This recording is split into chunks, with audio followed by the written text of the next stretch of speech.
Hello everyone. Today I would like to explain about different types of observers available in our browser. These observers doesn't belong to any specific JavaScript framework like Angular or React. These are native APIs available in our browser.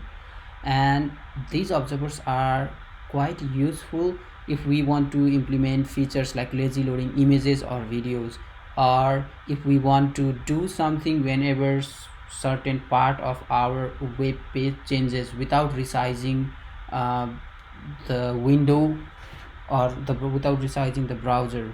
Similarly, you can create application to measure the performance of your websites. You can observe different performance matrices.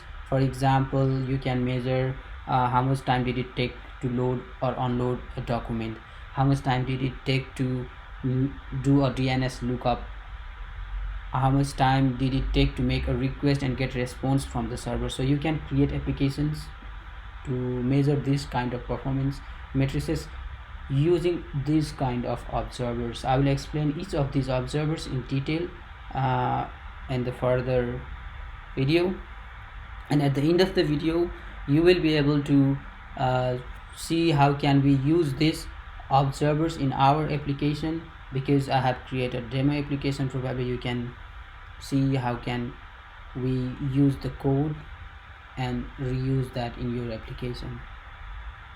So let's start. Yeah, basically I have created a blog for this topic, and this video is basically like a summary of the blog. So let's begin with what is observer. So observer is basically a program that monitors something or watches something and notifies someone to do something. So it's like a dog watching some events, some activities, and if the dog watches something unusual, he will try to notify the owner. Similarly, observer is a program that will observe different activities in a web page, and if that event occurs in the web page, it will notify your handler function. So let's start with the intersection observer. First of all, let me give a brief introduction about all these different types of observers. Intersection observer is actually useful whenever we have a target element. For example, let's say image, uh, and if the image is intersected within the viewport, then we can load the image. So this is useful to try to find out the intersection between two different HTML elements and do something. Similarly, mutation observer is useful when we want to do something whenever DOM elements are modified. For example, we can add or remove child elements in a parent DOM elements, or we can modify the value of the property in a DOM. In that case, it's quite useful if we want to do something based on those add or remove events. Similarly, performance observer is useful to measure stuff like how much time did it take to load or unload the page, how much time did it take to make a request and get a response from the server, how much time did it take to do the first contentful paint. In those cases, performance observer is useful. Similarly, resize observer is useful if we don't want to, let's say, resize the browser or resize the window, but if we want to act on certain part of the web page if their size has been changed. So it can happen whenever we try to insert or remove element inside the DOM content, which changes the size of the box, and in that case resize observer will fire a callback handler and we can do something over there. I have demo application for all these observers, so you will see how can we use that. So let's start with the intersection observer. As I mentioned earlier, intersection observer is used to observe intersection between two DOM elements. So it is useful actually to lazy load images. Let's say you have a web page where you have tons of images and you don't want to load all the images. In that case, what you can do is you can use intersection observer, so that whenever user will scroll the page, this image will be visible within the viewport, and at that moment you can make an API call to load the images. Similarly, it can also be used to autoplay a video whenever that video is completely visible within the viewport. This is also useful to calculate the ad revenue, because ad revenues are based on if user has viewed that advertisement within the viewport or not. Similarly, we can create websites with infinite scrolling, so user can keep on scrolling, and we can just make HTTP request and allow user to read new content without letting them to click somewhere and go to the next page. And yeah, auto playing videos or animation whenever that element is visible in the viewport. It has pretty good browser support. You can see in the Edge, Firefox and Chrome. And now let me try to open the demo application. So here is a demo in codepen. I will open the console. Let me increase the font size so that it's visible in the video. So basically, how can we use this intersection observer? In all these types of observer, there are mainly three different steps: creating observer or initializing the observer, and then defining target that should be observed, and then defining a callback handler function, because this is something that you have to decide what to do within your application. So let's start with the intersection observer demo application. So in this case, we have a main box, this whole box with a black border and some text inside that, but at the end we have a target box, this div. So what I want to do is, if I keep on scrolling the page, this target box will be visible within the viewport, and if this is visible within the viewport, intersection observer should fire an event, and I will change the color of this target box. So first of all, this is the code. So this is feature detection code to determine if the observer is supported by the browser or not.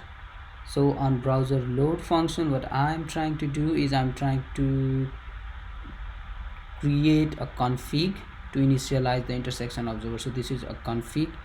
We can initialize intersection observer by new intersection observer, and then we need to provide handler function or callback function and provide the config. So in the config, we need to specify the root. This is like a target element, the whole box or viewport, and the threshold. We need to provide threshold. 0.3 means 30%, 0.5 means 50%, which means if the target box intersects with the root element, this main box, by 30%, fire the handler function. If it intersects by 50%, fire the handler function. If it intersects by 80%, fire the event handler. So these are like a threshold values which is used to fire this handler function based on the part which is intersected with the viewport or the main box. So the first step, initializing the observer. So this is how we initialize the intersection observer. Second step is defining the target. So the target for us, we want to observe target box.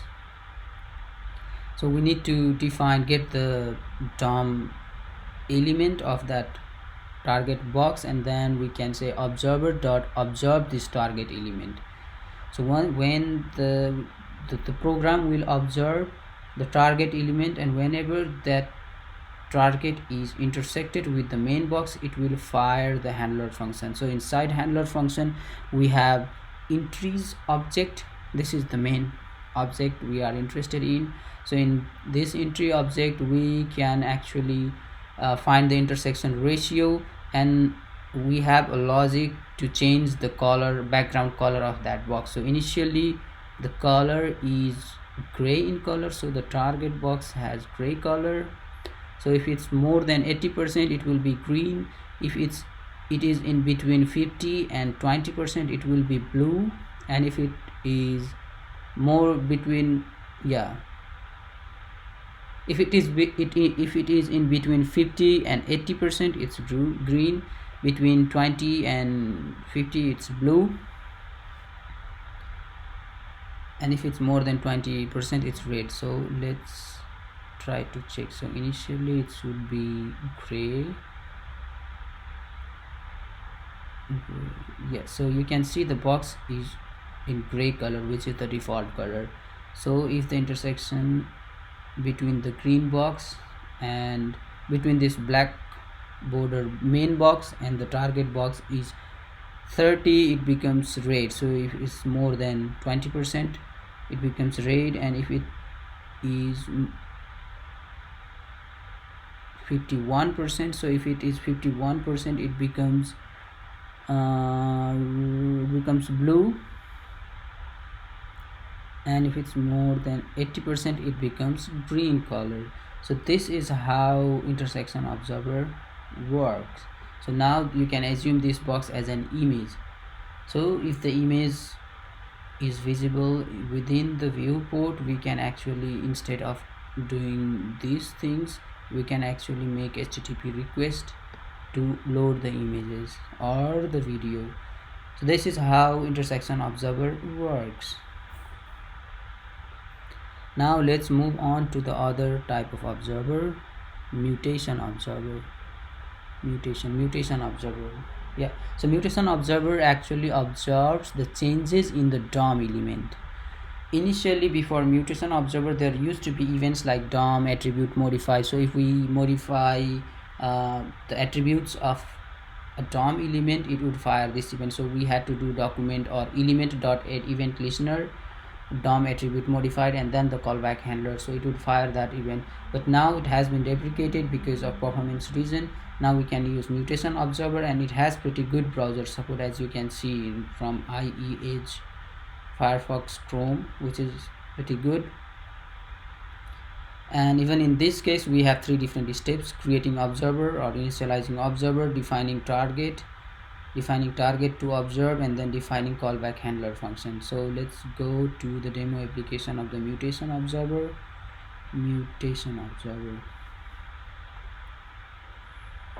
Let me open the console. So basically in this case we have three different buttons, 1, 2 and 3 buttons. So when we click on these buttons, it will try to modify the DOM elements of this parent node. So this is div element with class parent and child. So based on these actions it will try to modify the parent element. First of all it has browser detection or feature detection code. Now we can specify config, and then we can initialize mutation observer in this way: new mutation observer, and then we need to provide handler function. So the config child list true means if the child of a DOM element is modified, call the handler function. This is what it means. So if attributes true means it will monitor the attribute changes. Similarly, character data, it will be the character data true means it will monitor the text changes or character changes which is in the text node. In this example we will demonstrate these two features. So first of all, initializing the observer. Second, defining the target. The target is our parent element, parent with one child.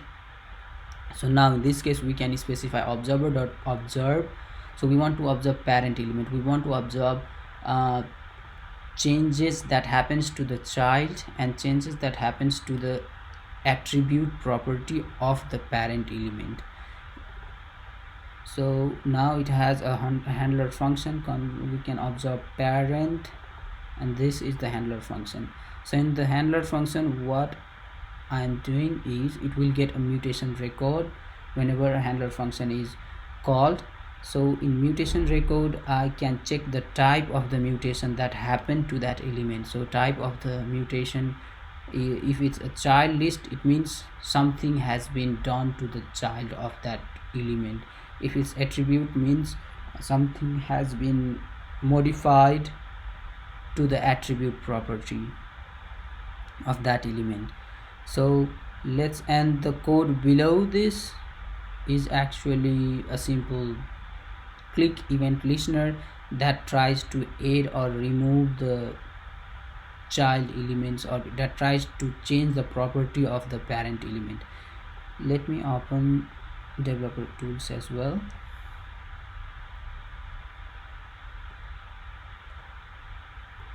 So let's try to, first of all, we can see there is a parent element. Let me increase the font size of the developers tool as well. So here you can see a parent element.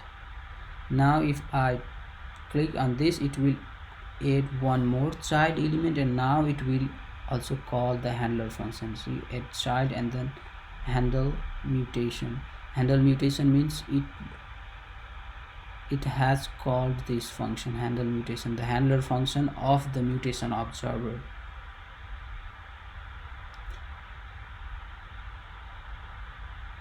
Now if I try to remove the child node, again it will call. It did remove.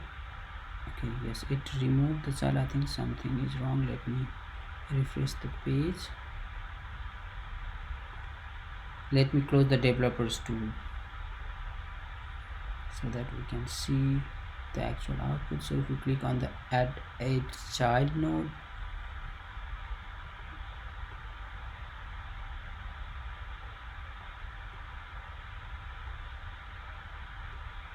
add child node will call the handler function, and yes, yeah, I was confused. I was expecting this text to be in the console, but it's not like that. So it will be displayed directly in the web page. So now I can actually open developers tool. I will close the console because I don't need that, and I will try to inspect the parent element. So here you can see, if we click on the child node, it will keep on adding the child elements, and you can see mutation observer handler was called, which modified the text child node, added or removed. So if I try to remove that, it will still call the same handler function. So it has removed the child element, which is nice. Now if I, as you can see here, the data count property is 0. If I click on change the attribute property, it will change the count to 3 because there were two different childs. And now parent attribute, so the property, that the point is the property of the counter has been changed. This is data count attribute, and the property, the value of the attribute has been changed from 0 to 3, and because of that it calls the handler function. See, mutation observer parent attribute has been modified. So basically this is the demonstration of what happens when we add or remove the property, add or remove the child element into a DOM element and try to change the attribute of the parent property. As you can see, successful, it calls the handler function successfully, and we can do whatever we want based on these events: add or remove child node, change attribute of the parent element. Yes, so that's how mutation observer works. Basically mutation observer are used by people who are developing JavaScript frameworks, because JavaScript frameworks are responsible to manipulate the DOM and maintain different uh, structures after manipulating the DOM. So it's useful for people, or this is useful to implement some kind of framework and use this that manipulation technique. You can also use this technique on your application directly without using any kind of framework. Now the performance observer. So the performance observer actually measures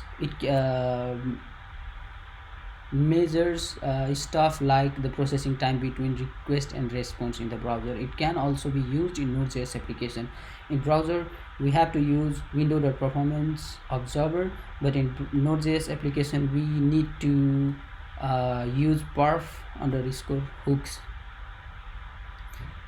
It can also be used to calculate duration while retrieving data from the database, and it can also give you the paint timing information, which can be useful to calculate first contentful paint or different other things that are responsible to measure the performance of a website.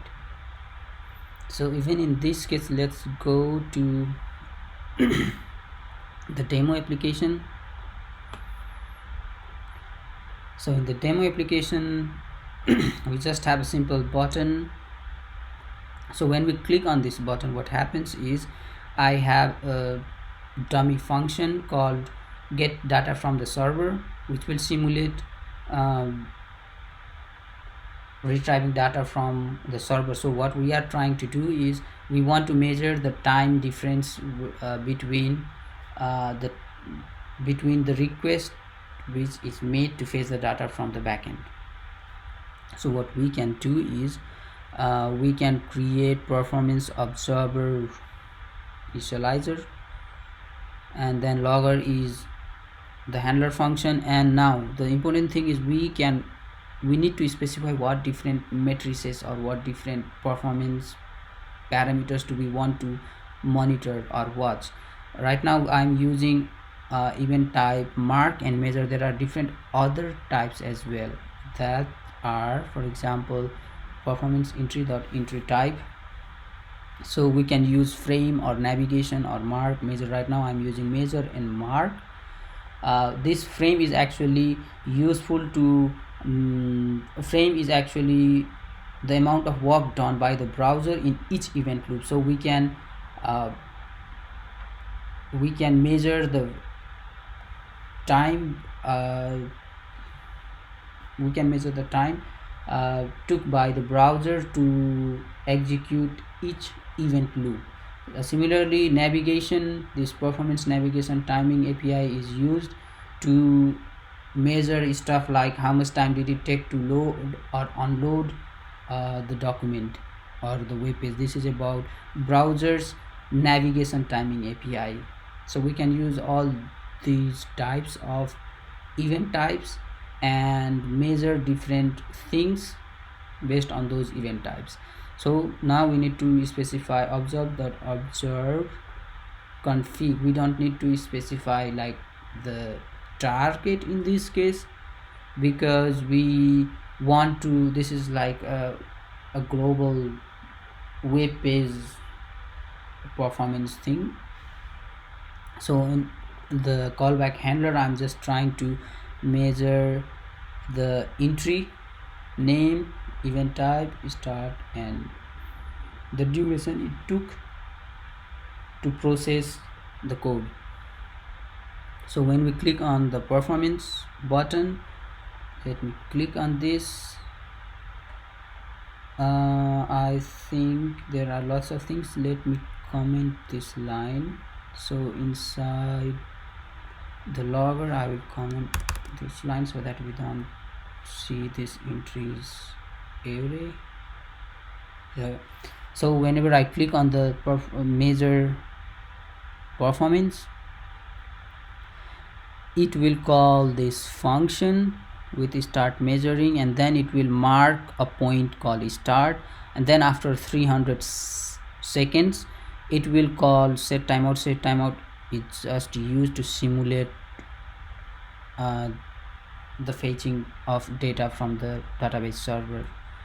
So after 300 seconds, let's say we get the data from the server, we can mark an endpoint, and now we can use window.measure performance.measure.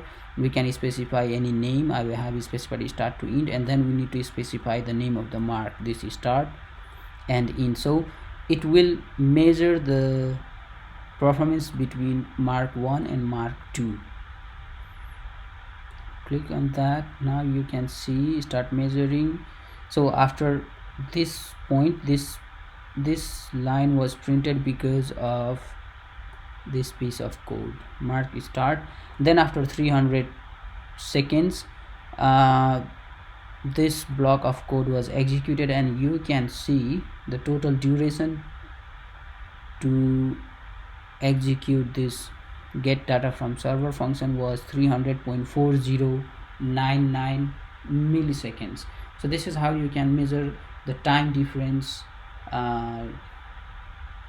between request and response. This is just an example. We can use the same technique to measure different things.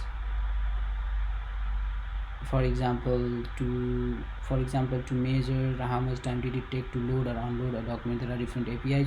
You just need to dig deeper in order to find different performance matrices.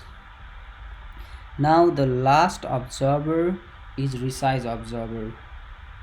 In Resize observer is actually like document on resize or window resize for a DOM elements.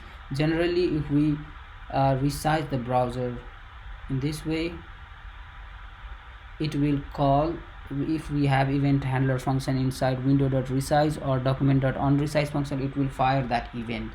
But we have, most of the time we have cases where we keep on inserting the content inside a web page, and then the size of the content box changes. In that case, we want to be notified and do something. For example, we want to do something in that case without resizing the window. In that case, Resize observer is useful.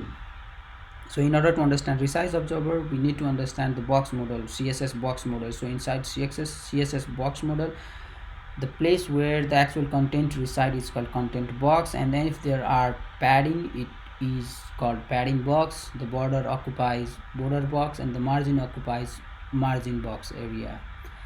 And Resize observer does not have good support, but it was in 2018. If we try to have a look now in 2020, Resize observer, you can see it has pretty good support for Edge, Firefox, Chrome, Opera, everywhere. So let's check how can we use this Resize observer. Demo console. So in Resize observer, what I have done is we have a simple button, Resize box below. So when we click on this button, it will try to change the size of this green box. So the code to do that, click event listener for a button. You can see I have specified multiple different values so that I can change the size of the box randomly. So on click, it will actually try to change. So it will take the box, it will change the width and height of the box. And now the observer, we can initialize the observer using new Resize observer and provide the handler function. And in the handler function, it will receive entries object, and we can get the size of the box using entry.content rectangle, and I'm just printing the height and width of that box. So if I click on this, you can see the height and width is 550 and 200, it's 508, and 158, it's a bit less than the actual size. That's because I have CSS padding and margin value. So the thing is, if we change the size of the box, Resize observer's callback function is called.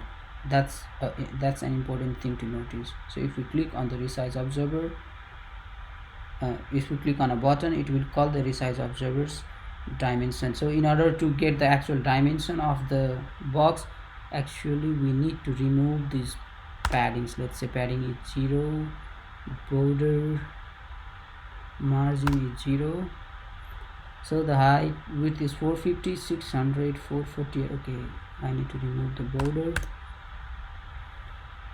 So now you can see the height and width is 600, 600 and 450, 550 and 550, 550 and 550. Yeah, so that's all about resize observer. So what we did is we modified the content. We modified, no, not the content, we modified the size of the box. And when we modified that, we were able to call the callback function of the resize observer. And now if it's our application, we can do anything we want to do.